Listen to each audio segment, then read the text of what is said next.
বাংলাদেশের রাজনীতি জুড়ে চলছে কালবৈশাখের ঝড়। জামায়াতের ঝড়ের আভাস।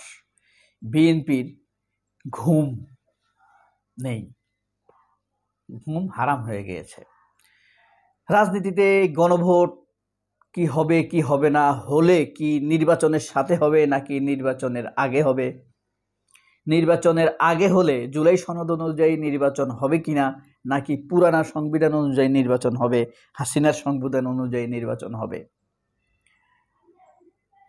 জামায়াত বিএনপি মিলেমিশে নির্বাচন করবে কিনা, নাকি তাদের ঝগড়াঝাঁটি অব্যাহত থাকবে, জাতীয় পার্টির অবস্থানই বা কি হবে। এনসিপি কি শাপলা নেবে, নাকি শাপলার জন্য আন্দোলন করবে, নাকি কলি নিয়েই তারা সন্তুষ্ট থাকবে। শাপলা এবং কলির দ্বন্দ্বে এনসিপি, নাকি এটা কাটিয়ে উঠে তারা কলি নিয়েই নির্বাচন করবে। নির্বাচন করলেও তারা কি কোনো জোটের সাথে যাবে, বিএনপির সাথে যাবে, নাকি স্বতন্ত্রভাবে নির্বাচন করবে। সেনাবাহিনীর ভূমিকা কি হবে। তারেক রহমান দেশে আসলে কি সেনাবাহিনী তারেক রহমানকে মেরে ফেলবে। এটা কিন্তু মানুষের লুপ্ত প্রশ্ন। মানুষ বলুক আর না বলুক, আমি হয়তো স্পষ্ট করে বললাম। আপনাদের মনে আছে নিশ্চয় 2001-2 সালের দিকে বেনজির ভুট্টো যখন দীর্ঘদিন পর নির্বাচন করার জন্য দেশে আসেন, নির্বাচনী প্রচারণা চালানোর সময় জাগালওয়াল পার্কে গাড়ির হুড খুলে তিনি যখন উঠে বক্তৃতা দিচ্ছিলেন, আর বক্তৃতাটা যখন শেষ করছিলেন, পাকিস্তান বলতে পেরেছেন, জিন্দাবাদ আর বলতে পারেননি, হেলে পড়েছিলেন, মাথায় গুলি পড়ে। এবং সেই সেন্টিমেন্টকে কাজে লাগিয়ে তার স্বামী আসিফ আলী জারদারি অর্থাৎ পিপিপি নির্বাচিত হয়েছিল এবং আসিফ আলী জারদারি প্রেসিডেন্ট হয়েছিলেন।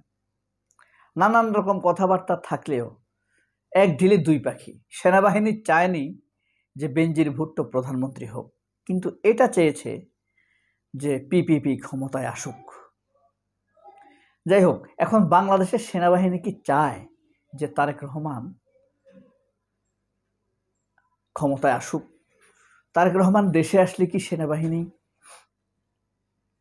বা ভারতীয় পক্ষ অথবা ডিপ স্টেটের কোনো একটা ইন্ধনে তারেক রহমানকে মেরে ফেলবে, এমন আশঙ্কা আপনাদের মনে ঘুরে না?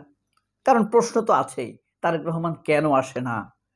1.5 বছর হয়ে গেল, August to August, September, October, November, অর্থাৎ 15-16 মাস হয়ে গিয়েছে, এখনো তিনি আসছেন না।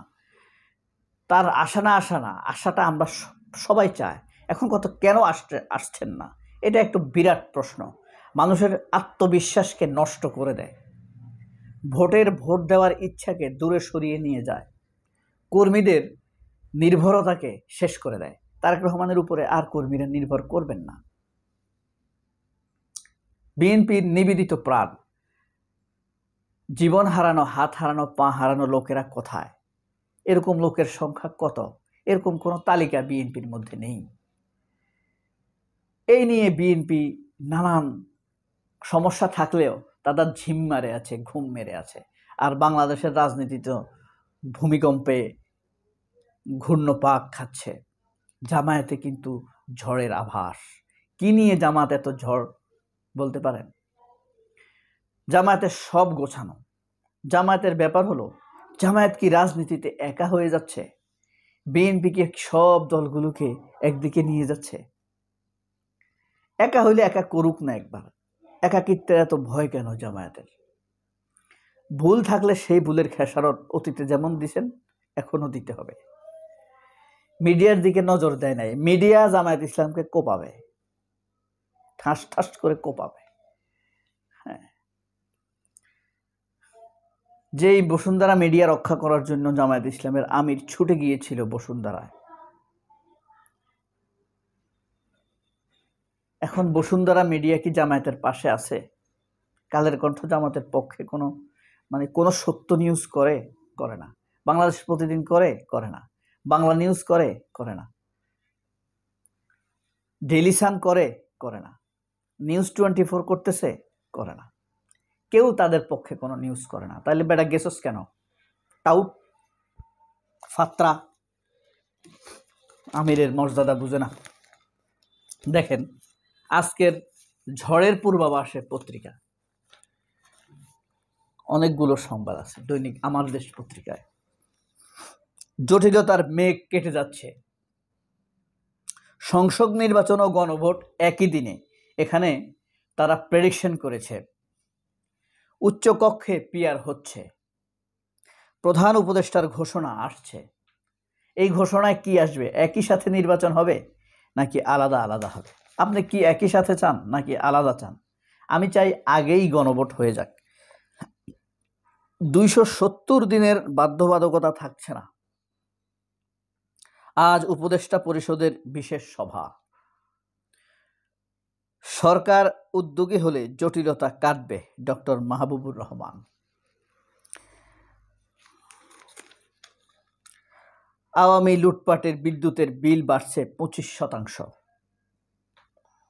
শাপলা ও কলি নিতে রাজি এনসিপি। এই যে দেখেন, তারা শেষ পর্যন্ত কলি নিয়েই ইলেকশন করবে। তারেক রহমানের ঘোলাটে বক্তব্য, সুপ্ত আকাঙ্ক্ষা গুপ্ত স্বৈরাচার ওত পেতে আছে। এটা কি সেনাবাহিনীকে বুঝেল?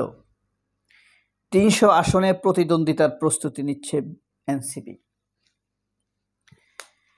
ফুটপাতে পুরাটাই দখল, ঝুঁকি নিয়ে সড়কে পথচারে। ডাক্তার শফিকুর রহমান তৃতীয়বার জামায়াতের আমির, শুভেচ্ছা, অভিনন্দন, ভালোবাসা। গণহত্যার মামলায় ট্রাইব্যুনালে হানিফ ইনুর বিচার শুরু। আব্দুস সালামের নেওয়া প্রকল্প এখনো ডিইডির গলায় কাঁটা।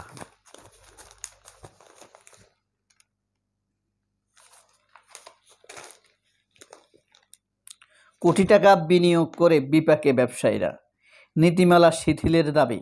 এক যুগেও চালু হয়নি 45 কোটির বি ব্লক মার্কেট। 49 কোটি টাকার সল্ট গো শপিং মল বন্ধ 6 বছর ধরে। দিনাজপুরে নামে 27 কোটি টাকার ঋণ নিয়ে রহস্য। গোবিন্দগঞ্জে গরু চুরি করে পালাতে গিয়ে গণপিটুনিতে নিহত 3। জাতীয় নির্বাচন নিয়ে সরকারের ক্যাম্পেইন শুরু। উচ্ছেদ অভিযানের পর পাল্টে গেছে ক্যাম্পাসের চিত্র, ফিরেছে স্বস্তি। রাজনৈতিক দলের মন জুগিয়ে চলা বাদ দিতে হবে সরকারকে। 5 শরিয়া ভিত্তিক ব্যাংকে প্রশাসক বসছে বুধবার। গণহত্যায় মামলায় ট্রাইব্যুনালে হানিফ ইনুর বিচার শুরু। মোহাম্মদ হানিফ ওই যে কুষ্টিয়া শেখ হাসিনার আত্মীয়, আর হাসানুল হক ইনু, দুইটারই বিচার শুরু হতে যাচ্ছে। এ ঝড় কোথায় গিয়ে থামবে? সবাই অনেক ভালো থাকবেন। আল্লাহ হাফেজ। আসসালামু আলাইকুম।